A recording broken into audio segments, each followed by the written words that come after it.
Yeah, let's do it. All right. So tonight is probably, I don't know. Tonight's a rough daf. Unless we just decide not to do all the calculations, which is probable, and then it won't be such a rough daf. Yeah. So just to chazer. So yesterday, so it was whether the words Amosai and Vameh doesn't mean that they're arguing. What type of gambling is also?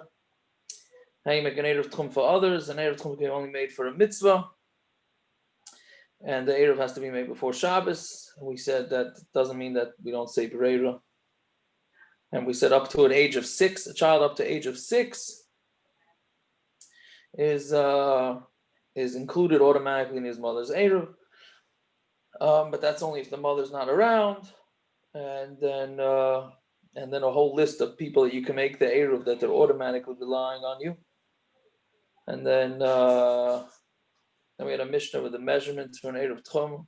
I mean, how much is it? So we said it's 2 meals, or 2 Shabbos meals. The Machlokes, right? Measurement is bread. If bread is used, measure bread with a house with saras, and to make a human tummy, which we'll discuss more tonight.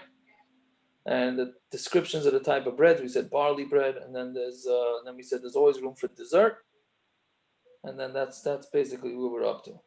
Okay, so before we continue weiter, we got to look back at the what? I wanted to tell a story for Shmuel David. Shmuel David always liked my stories. So the gambling, the old Balabatim from Woodmere, Petersall, Wyszynski, Friedman, all those chevra, they played cards once a week for many years. And they took money out of every hand, every pot, they put money on the side. After X amount of years, they bought an ambulance for Magen David Adom from that money. Wow, that's pretty good. Yeah. That's pretty good. By the way, it does say that if the money is gambled for tzedakah, then it's okay. Then you're allowed to gamble. But doesn't mean that the winnings that you say you're going to go to tzedakah. It means that, like, if it's going, where's Zev? Where's your son-in-law Zev? Zion? If the other side of the deal is tzedakah and the tzedakah wins, then that's allowed, which is, I guess, a source for Chinese auctions being allowed. But anyways, okay. So in the Mishnah, we got to look back at the Mishnah. So the Mishnah says, Rabbi Yochanan ben Broika Omer mekikar bepundyun. Right, the amount when you're taking a bread, how much bread do you need? That means when you're buying the bread for a pundion, which is a coin, yeah, but when it sells for 4 sa for a seller, right? Meaning when you buy a loaf of bread, yeah, and the going price of the bread is 4 sa, which is a measurement of bread or flour, really, goes for a seller, and you have to buy a pundion worth, which is like the change of a seller, right? It's a part of a seller. Then that's how much bread you have to get. That's how big it would have to be. And Reb Shimon says, Shtei yados l'kikar mishalosh l'kav. He says 2 parts, right? Shtei yados means 2 parts, which really means a third, right? Of a loaf, when you have a third of a kav. Okay, sounds a little complicated, but anyways, it is complicated. I mean, just to crunch the numbers exactly what they are.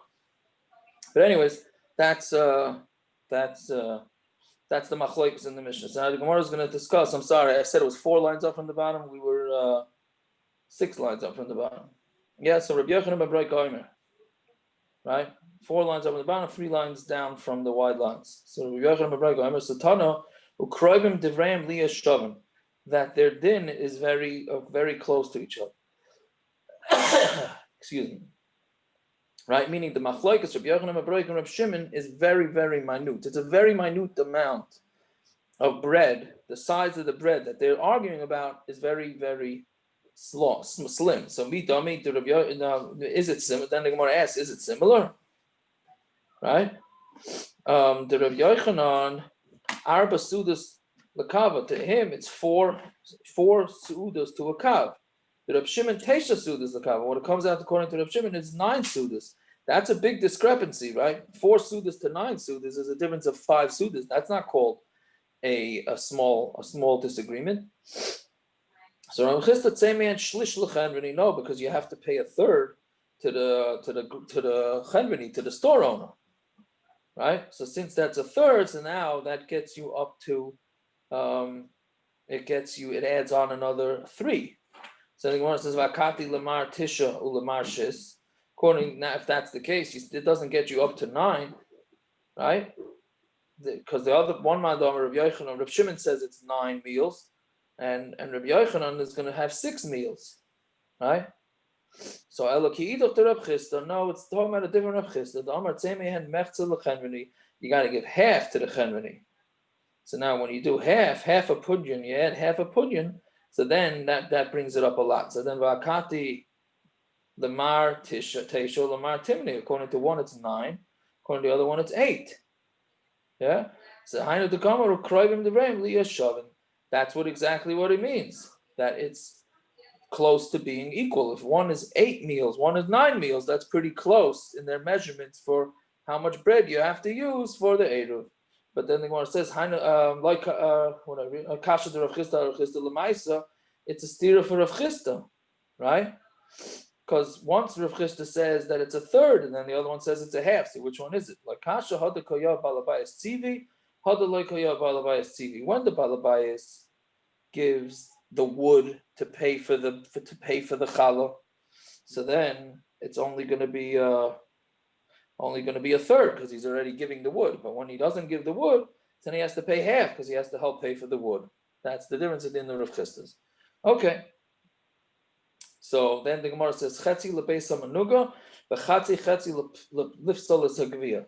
Okay, so now what that means is that when you bring things into a house that has tzaras, right? So anything that goes in there for the amount of time that it would take to eat a certain amount of bread, that's if it's in there for that amount of time, let's say it's 3 minutes, then it becomes tamei. But if it's something goes into a house that has tzaras and it only goes in there for a half a minute or whatever the measurement is, then it doesn't become tamei. So that's what it means. The measurement for tzaras is half the measurement that you need to have to make eruv tchum, right? And half of that is lifsolas a gavia, is to passel a body. A gavia literally means a body, right? So that's the pshat. What that is that normally we say that food midaraisa food can't make. We had this way back at the beginning of Shabbos, right? Food can't make a person tamei, but then midarabanan it does, right? And we say how much is it? That's going to be half of the measurement of tzaras. So basically, we have 3 measurements here. We have the tchum measurement, how much bread you need. Half of that is the tzaras measurement. Half of that is the tipasel to make somebody tamei measurement, right? Then the Gemara says, well, there's an additional shir tana, chatzi, half of half, which I think comes out to an eighth, right? Is that right? Yeah, it comes out to an eighth. That would be half a quarter, and then half of a quarter is an eighth. Right, very good. There you go. I do kitchens. Measurements. See, when stocks used to measure in fractions, so it was easy because they traded in eighths. Now they trade in pennies, right? Which is why day trading was shot. So it used to be people knew these fractions, but not anymore. But I guess you do, so good for you. Anyways, so again, half of half, which is an eighth, is tumas. I'm sorry, he knows his kitchens could be off by at least that much, and no one complains. Very good, Shmuel. Shmuel, so what about? Oh yeah. What's the what? You don't have to be exact if you're. I'm so glad somebody else said it. How many people fell through your stairs? Same thing. Very good. But anyway, isn't there a thing that measurements could be a little bit off in the building world? No. Every industry has X amount that lets you be off. Every industry. Yeah, you can be. Yeah. Yeah, not in my business. I don't know. Well, yeah. All right, and you have to deal with kitchens, you know what I mean? Well, I guess kitchen steps, it's whatever. Yeah. Anyway, so chatzi is tamei tumas oichlin, meaning for food to be metama food is also not a deraisa, it's a derabanan. So that measurement of food would be half of half of half, which is an eighth, right? But the thing is, it doesn't say that in our Mishnah. How come it doesn't mention that measurement in our Mishnah?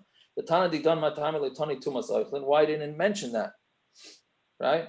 It should be going the order. It's just going down, right? It's going from eruv tchum, half of that saras, half of that to passel a person. So why not say half of that to passel other food? To me, batam other food. So we say no, because it's not it's not equal. The literal translation is it's not the shear is not equal, but what it means it's not exactly half. So since it's not exactly half, then we're not going to mention it. Now you can just imagine what we're headed into now with measurements. The Tanya, kama shir chatzi pras. How much is a half of a pras? Right. Beis beitzim. It's 2 eggs. Chosor kima, minus a little bit. 2 eggs. Right. Minus a little. Divrei Rabbi Yehuda. That's Rabbi Yehuda sheet. The Rabbi Yossi Omer beis beitzim. 2 eggs. Soichakois loose. Well, I remember we had this when we were measuring tefachim. There's 2 types of tefachim. There's the loose ones, and then there's tight. So we're saying that here we're all with the eggs is loose eggs, right? And then Shir Rebbe measured it, and it was beis beitzim v'oid, 2 eggs and a little bit more. See, so it wasn't only us by Pesach making all sorts of measurements. Back then, the Amoraim also made measurements, and each Amora came up with their own measurement. Right, so it's nothing new when you have the charts with Pesach, Morah, Matzah, all over the place. Yeah, this actually plays into it a little bit. This sugya. So right, so Rebbe said it's 2 eggs and a little bit more. So now how many shitas do we have? We have 2 eggs minus a little bit. That was Rabbi Yehuda. Rabbi Yossi says 2 eggs loosely, and Rebbe said it's 2 eggs plus. Kama v'oid. Of course, how much is oid? Echad me esrim bebeitzel. 1/20th of an egg more. So it comes out, it's going to be 2.1 eggs, according to Rebbe. If you look at Tumas Eichlin, Tanya, but by Tumas Eichlin, we learn, Rabbi Nosson, Rabbi Daisa, Amru Kebeitza, Shamru Kamaya, Ubeklipas. When we're saying a beya, so that is a big issue, and this plays into Pesach with the shiurim for Kiddush, for Matzah. When it says a kebeya, is it a kebeya with the shell or without the shell? Right? Because obviously it's going to be a lot more. I don't know if it's a lot more, but it's more when you're saying a kebeya is with the shell than without the shell. Right? So it's the egg plus the shell. No, it's the egg without the shell. Right? What does loose mean? Yeah, it's not clear exactly what loose means, right? I mean, like next to each other but not touching. Is that what it means? Like how do you Yeah, I guess you don't. I'm not sure. The way I understood it is that then it's kind of like, what's the difference between loose eggs and like eggs and a little bit more, like 2 eggs and a little bit more? Right. It makes it slightly more. You got to give a little room for air or whatever it is. Mm-hmm. You don't just grind it all up together, right? Yeah. So we're saying the Chamarim Kimaya B'Loi Klipa. The Chamarim say no, it's an egg without the klipa. Fine. So because of all this, the measurements are so different. So Mamela, it makes a big difference when you're going from a quarter to an eighth. It's not going to be exact. So therefore, the Mishnah did not include it in the half measurements. Okay. So Amar Rav from Bar Papa Amar Rav Chisda Zude Rabbi Yehuda Rabbi Yossi. This is according to Rabbi Yehuda and Rabbi Yossi. But Chamarim Kebeitzu Mechza. So because it's not 2 eggs. Now there's an additional shita here. It's an egg and a half that's loose. Uman Chacham, and who is the Chacham? Rabbi Yochanan ben Broika. That's Rabbi Yochanan ben Broika of our Mishnah. So Gemara says Pshita, right? It's Pshita, yeah. Which I don't find it Pshita, but I'm saying, but it should be Pshita. That's Rabbi Yochanan, Rabbi Yochanan Shita. So Gemara answers no. His chiddush is that it's not 2 eggs, mamish right up against each other. It's loose eggs. That's the chiddush. Fine. He also Rav Dimi Amar. Shigar. It's the Shoyman Nagia eggs. Shomer Negia. Okay. Okay, that's another way to put it. Yeah, so Kiyasar Avdimi Amar Shigar Bunius Lerebi. Right? Bunius, an interesting name of an Amoira, or maybe it's a Tana, right? Sent to Rebbe Mudya the Kundis, yeah, the Min Nusa, right? So a Kundis, which Rashi says is a saw, which is the measurement that we're trying to ultimately figure out, is a measurement of a Neusa. So this Neusa is what a saw is. That he brought him a measurement that was called a Neusa, right? It was also called a Kundis. So I'm sorry, the other way around. It's from Neusa, and in Neusa it was called a kundisa. At Bekitzer Amaisa, it was a saw. That's the bottom line. It was a saw, right? So he showed it to Rebbe. V'shia Rebbe Masan v'shva esrei bein. Rebbe measured that saw, and it was 217 eggs. That's how big a saw was. Yeah. So Gemara says, "Hi saw the hechad." Now we're going to see. It's very interesting that the saw measurement changed over time. There was actually 3 times in the history of Klal Yisrael where the saw measurement, which is be'erach 200 eggs, give or take, as we're going to see in the Gemara, changed. It kept getting bigger as we go along, right? So he said, "Hi saw the hechad." Which saw is it? Ida midbaras. If it's a saw from the midbar, so then the saw in the midbar was kuf mem dalet havay. That was 144 eggs. Be the Yerushalmis, and if it was a Yerushalmi measurement of a saw, Kofayin Gimel, it was 173. Be the Tzipoiris, which was later than Yerushalayim, then it was up to 207. So basically we had these 3 different times. In the Midbar, it was 144 eggs. In Yerushalayim, it was 173. And in Tzipoiris, it went up, they started using a measurement of 207. And then this Bainios brought to Rebbe one that seemed to have 217. So where does that measurement come from? Did the size of the eggs change? Oh, now you're already getting into a loaded question, right? That's yeah. The Gemara doesn't entertain that thought. Mm-hmm. But what you're asking, what Ori's referring to, is the sheet of the tzlach in Pesachim, which is that the eggs are half the size nowadays than they used to be. That's exactly what I was thinking. Exactly. You hit it on the head. Well, if you didn't, but it's very good. So then you're mechamed to a tzlach. It's not bad, right? So that's a big tumult, and we machmer for that for doiraisas. Yeah. So anyways, whatever it is, so now which measurement is this? So the Gemara answers, La'ilam the tzipiris. No, Is that that's why on Pesach with matzah, one of them is double, correct. right? Very good, Naftali. Exactly. For deraisas, yes, deraisa, that's why we double it. And matzah is the only time it is a mitzvah deraisa to eat. It's the only mitzvah deraisa of to eat a specific food. It's Pesach by night. That's why the measurement for matzah is so much bigger. So anyway, so the La'ilam the tzipiris. We're talking about the tzipiris 207. Good. So how do you get the 10 extra eggs? I see chalsa shadi alay. No, so because you have to flour when you're going to make it into dough. That's most of the time what you do with flour. You're going to have to take off challah. Challah, at least the Gemara is thinking now, is gonna.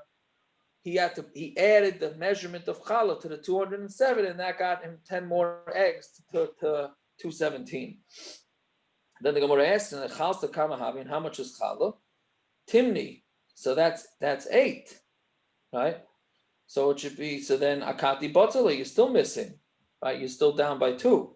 So okay, so the Gemara says, Ella, I see va'oidos the Rebbe and Shadila, right? Rebbe had said, right, a few lines ago, we said that Rebbe, he measures the chati pras, the half a pras, as 2 eggs plus. So if you take 2 eggs plus, and you add that on, that's going to add on 10%, 20%, right? It's going to add on 10, a 20th. I'm sorry, 5%. It's going to add on 5%, and then memela, that's going to give you 10 more eggs. So iachi havalut but then it's going to be a little too much. It's going to be slightly more than 217. So Gemara says, "Kiven the loy havi kibetza loy chashulei." Since it's not more than an egg's worth more than 217, not up to 218. It's just 217 and change. So Mamela, we don't care. That's negligible amount. Fine. Now we say the history of Salta. Torah Rabbanan. Saw Yerushalmis Yisera Midbaris. The saw of Yerushalayim was more than the saw of the Midbar by shtos by a sixth. Right? V'shal Tzipairis Yisera Yerushalmis shtos, and the Tzipairis was more than Yerushalmi one by a sixth. So basically, the measurement of eggs from the Midbar went up a sixth, which is really a fifth, to Yerushalayim, and then from Yerushalayim to Tzipari, it went up another fifth. Nimtza shal Tzipairis Yisera Midbaris shlish. Right, so when you take two sixths and add it on, so that makes it a third more. Shlish the mounds. And then I'm going to ask, what type of third?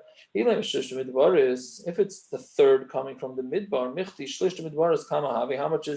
How much is a third? Arbon v'timnaya, 48. Iluay defes and shisin utlas. But if you're going to say, but really it was 63 eggs more from Tzipairis, so that can't be, because there's a discrepancy from 48 to 63, right? That's 15. So then it must be talking about the third of Yerushalmi. Shlishti dida kamahavi, how much is a third of that? Chamshin v'tanaya, that's 58. Nechi tilsa minus a third. Biloy defes shisin utlas. It's more than the next measurement by 63. So that can't be. V'ela the tzipari. It must be from tzipari. Shlishti dida kamahavi. Shiva nechichada, how much is a third of that? 70 minus a little bit. Viloy defes, shisin utlas, and it's more is 63. So then that's still, you're still off by 7 eggs. Ela amar Rav Yirmi achlikam, nimtza soshal tzipayri, yisayel midbaris, karav l'shlish shallah. It's close to a third. Ushlish shallah, karav l'mechza the midbaris, and a third of that is close to half of midbaris. So Maskal Ravina, Midi Karav Katani, does it say Karav? It says it's exactly a third. It doesn't say it's close to a third. So how can you say that? So that the Torah doesn't work either. Elam Ravina, Achikavar Nimtza Shlish Shel Tzipayri, Bivaidus Shel Bivaidius Shel Rabbi Yisera Mechza Shel Midbara Shlish Beitza. That's a mouthful. So basically what we're saying that the third of the Tzipayri, when you add onto it the amount of Rebbe's oids, right, will be more than half of the saw with a third of an egg, right? So that's basically what it means, is that it's a third, it's half, but it's only really, it's a third of an egg, but it is really more than half. Okay, whatever it is. Turn it up. Yeah, so that's the end of that sugya. But the main thing to get out of this whole sugya, with all the math, is all that, the history of it, which is very interesting, which is that, again, there was a saw measurement in the midbar, that when they moved to Yerushalayim got bigger, and then when they moved from Yerushalayim to Tzipori, based on the Sanhedrin, they kept raising the measurements of the saw. So it's no chiddush that nowadays everybody complains. I remember Pesach in the old days, the measurements were tiny, and now they're getting bigger and bigger. There's a historical precedence for this. That's what I take out of the sugya. I don't know if I take out any math, but I take out that it seems that as we go along, we get frummer. That's Is that what it is? Is that really the reason? Is that we just got frummer? We got more machmir on these things? I don't know. It doesn't. I didn't see clear exactly. I tried to look a little bit into it today. That's just seemed like based on the Sanhedrin size, right? That's what it moved up a little bit. I don't know what the size of the Sanhedrin should affect the saw measurement, but that's what it seems. The access to the ingredients weren't, or the items weren't there, so they had to do a bare minimum in the midbar versus. I don't know. I'm not sure. Or maybe if the generations go on, we get weaker, just like everything else. Like you said, it's easier to be machmir on everything. Right. I don't know. I don't know. You know what, Jesse, you're right. I'm going back to the old school measurements of matzah. Yeah. Enjoy. But like, don't Reb Yaakov has a very makel share for matzahs, guys. Don't start up with it. You take it what he's giving you. It's very, it's a small share, his matzah. yes, it is. But like Rabbanan sometimes brings up in Shir in the morning, our whole claim to fame is Messiah, right? Messiah, Messiah, Messiah. And then it comes to measurements, and Messiah is out the window. What happened to the Messiah, right? Okay, but this Gemara clearly shows that they decided to raise up the measurements. Whatever. That is the Messiah. It's to get Could rid be. to get rid of. Clearly, in certain towns, the Messiah is to always add on to the measurement. That's for sure. Okay, right. So now we have a little bit of a similar sugya. Reishis arisa seichem. Right. So it says Reishis arisa seichem truma lashem. Right. The reishis, you take off challah like truma. Similar to truma, you take off challah. So now we're on to Amud base. What it means is kedei arisa seichem. Right. Means your dose. V'kama isay seichem, and how much? Did I say arisa seichem? I said kedei isay seichem. V'kama isay seichem. How much is it? Kedei isas hamidbar. It's around the isa of the midbar. V'kama isas hamidbar. How much is that? It's a tenth of an ephah, right? Ephah, by the way, is 3 sa, right?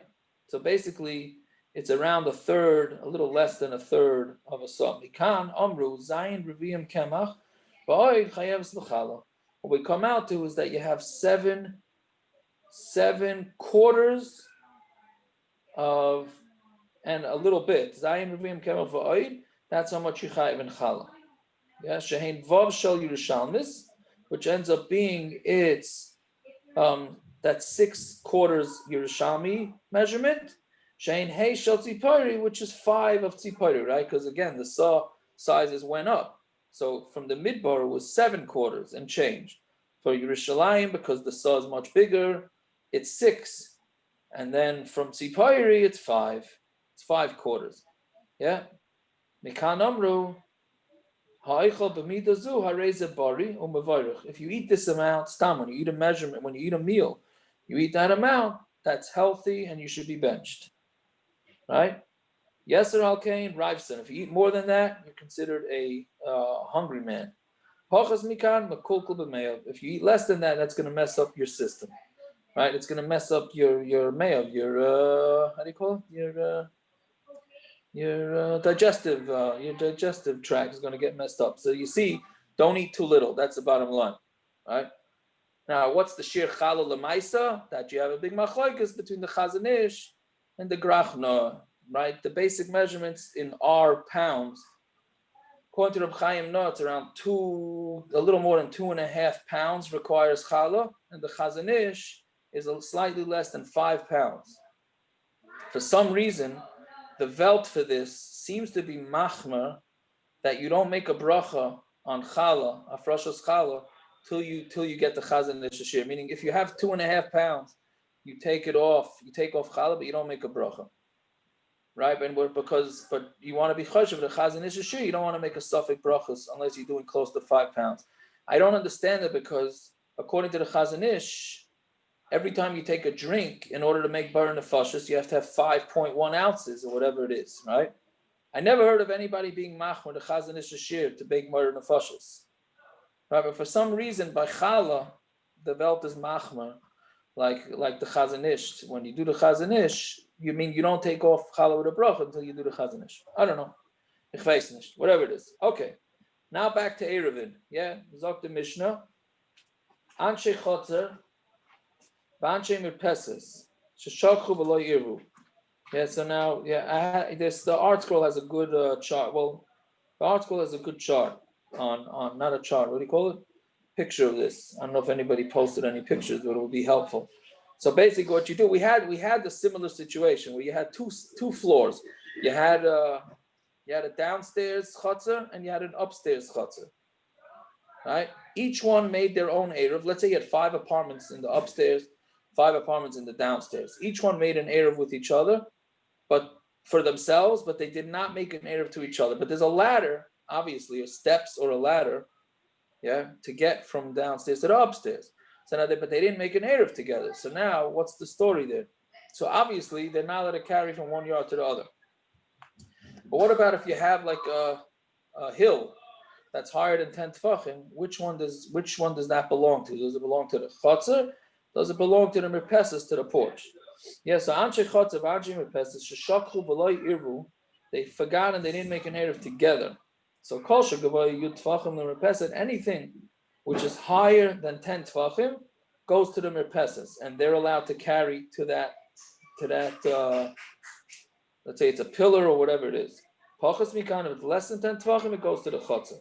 So therefore, Chulyas Habar, which we had a couple of days ago, if you have a bar, you dig a hole and then you put the pile of dirt next to the bar, v'hasela, or a rock, Gavoyim Asar Tefachim, if they're higher than 10 tefachim, the Merpeses, they go to the Merpeses, and therefore the people from the Merpeses are allowed to carry on top of that pillar, right? The pillar is right next to the porch. So who does that pillar go to? So if it's higher than 10 tefachim, it goes to the people on the porch. They're allowed to carry on it. If it's less than 10 tefachim, it goes to the people in the yard. Pachas mikan l'chotzer, but less than that, it goes to the chotzer. So b'med dvarim amurim, but then the Mishna says, but that's only b'smucha. That's when the pillar is close to the merpeses. But if it's far away from the merpeses, afilu gavaya yud tefachim l'chotzer. Even if it's higher than 10 tefachim, then it goes to the chotzer.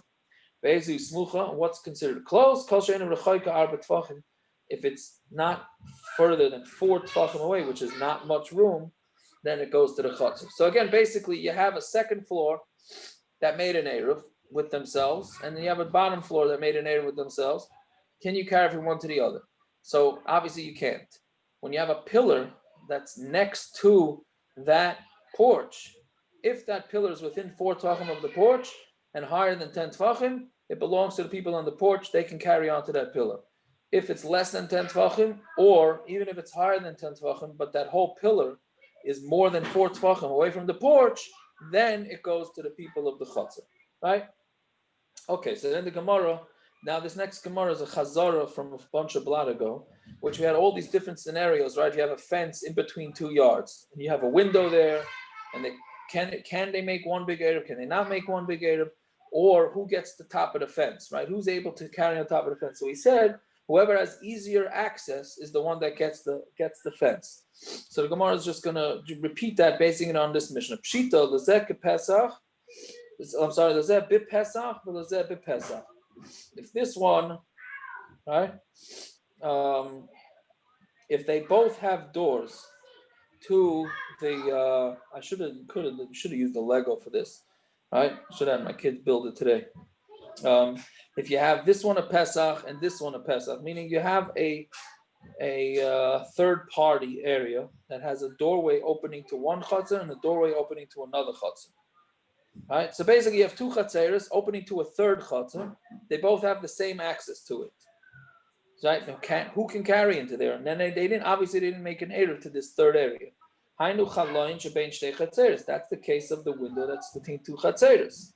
Right? So since they're both allowed to get there, so it's gonna be also because since they didn't make an eruv and both of them equally can get to this neutral site, so it's gonna be also because they didn't make an eruv. Lezeb is rika, but lezeb is rika.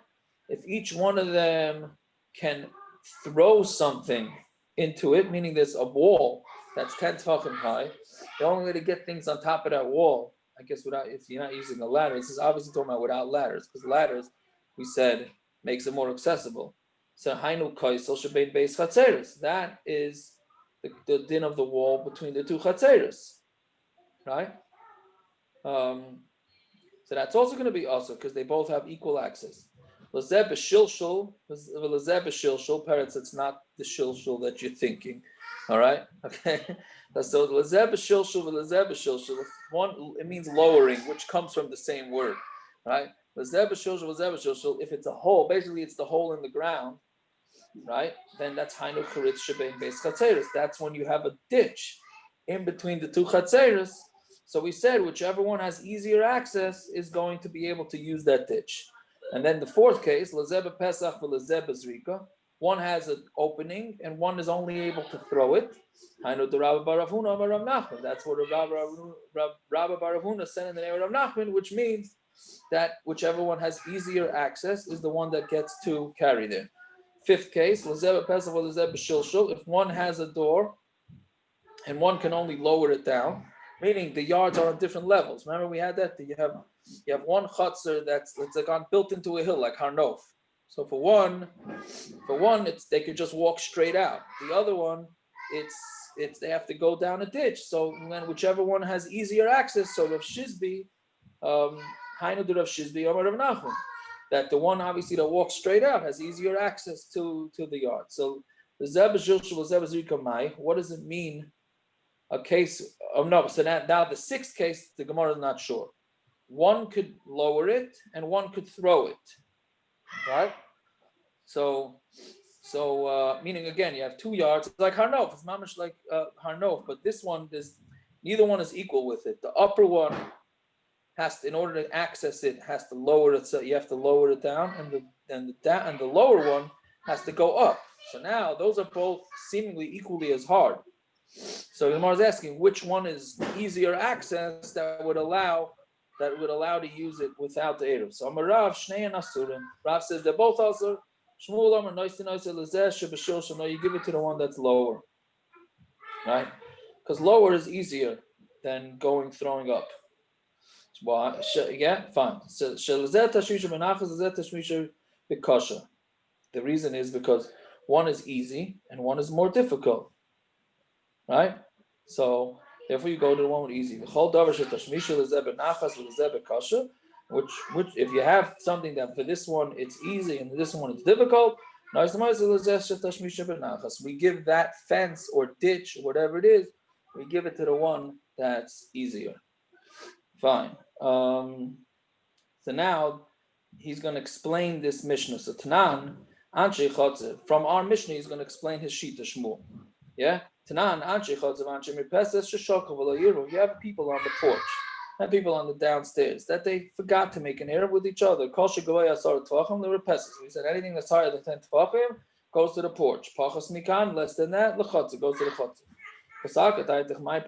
What does it mean on mirpesas? Yeah, now we're on to the next Amud. B'nei aliyah. It's talking about the people that are upstairs, right? Meaning they have their own. Basically, what it is they have their own open area there, and they don't have to automatically go down in order to get out. They don't have to automatically go down to the downstairs. My parallel mirpesas, and why does it call it a mirpesas? The kasalkim mirpesas because when you want to go upstairs, you have to go up steps in order to get into your apartment. Meaning, it's almost like it's raised. This mirpesas is not, the apartments don't open straight onto the porch. You have to go up a few more steps to get into the porch. Again, you have a yard, then you have a second floor, but the houses don't open straight into the second floor. You have to go up another set of steps to go up to the next one. Alma kol lezeb shilshul lezeb zrika. So basically, what it is that the downstairs, in order to access that landing, has to go up, throw something, right? And the people in the mirpesas, they have to go down and they have to lower in order to get there. We said that the mirpesas gets access to it. So right, so that's Shmuel's right that he's right. But now the Gemara is going to try and answer it up. It means it's for those that are living in the mirpesas. Hachanami, which we're going to see exactly what that means. It's for the people who are living in the mirpesas. So the Gemara says, that's the case. What about the end of the Mishnah? If the pile or the pillar is less than 10, it goes to the chotzer. Amai, the Pesach, who it's each one has a doorway to it. So then the Gemara says, no, my lechotzer, what does it mean to the chotzer? Af lechotzer, it means even to the chotzer, ushnei and asurim. It means that it's asur even to the chotzer, and they're both asur. Why? Because they don't have easy access, either one of them. Hachanam mistabra, that's also as far. It's just a long sugi here, so we got to keep going. Hachanam mistabra, that's also pshat. With the Ketani Seifa, because the Seifa says b'smucha. That's only if they're close. Meaning if the pillar is close, within 4 tefachim. But if it's more than 4 tefachim away, muchla means a distance away. Afilu gavaya yud tefachim. The chotzer, even if it's higher than 10 tefachim, goes to the chotzer. My lechotzer, what does it mean it goes to the chotzer? Even the chotzer, the shari, if it means that it goes to the chotzer, and the people in the chotzer are allowed to use the pillar, Amai reshut amai why reshut the right? It belongs to both. Elamai lechotzer, af lechotzer means it even goes to the chotzer and it's also to the merpeses. Shneim asurin, they're both asur. So hachanami my lechotzer. What does it mean that goes to the chotzer? Af lechotzer, the pillar goes to the even to the chotzer and to the merpeses. Shneim asurin, and they're both asur. Shmamina, that's what it is. Okay.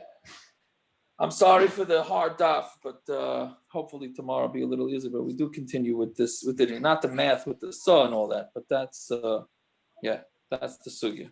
All right. Shikaya. Okay. A good vach and a good yard to everybody. What are you saying? Can I ask a question about yesterday's daf? Sure. What's the best way to understand the concept of brera? How what?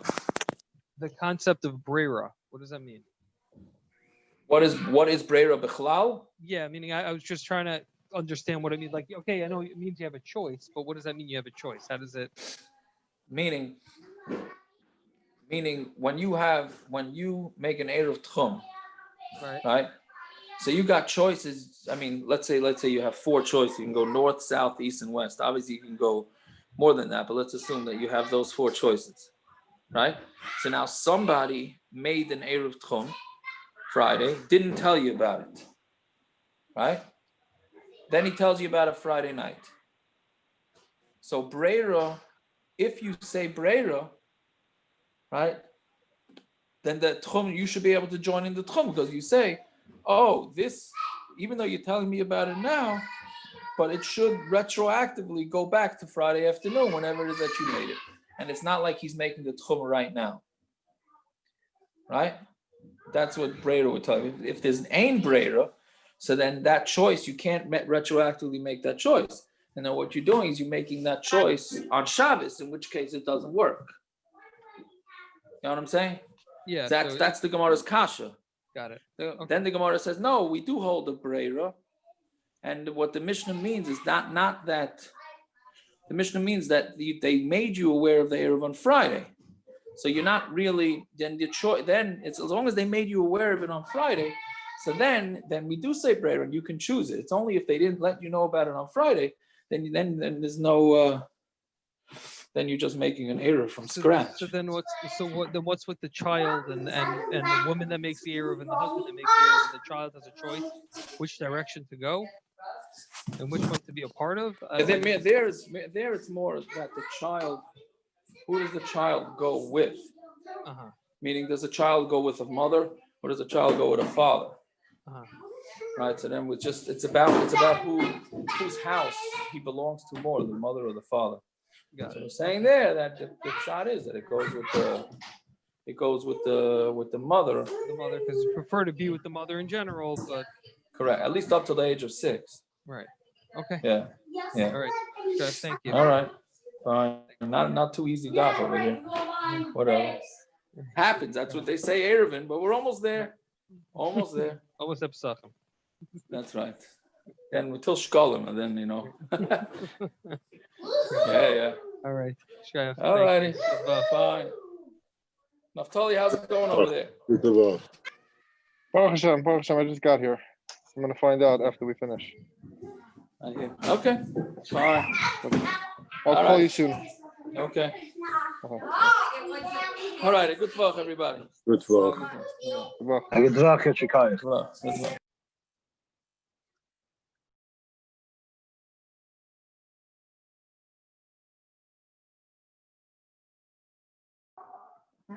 Hi, Portia.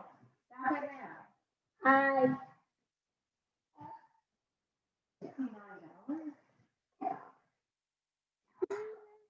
Say hi to Portia. Hi. No, he's on the dock. We can't hear him. Portia, we can't hear you. You might not be able to hear us. Cool. Hello? Portia, can you hear us? Mo thinks I'm talking to him.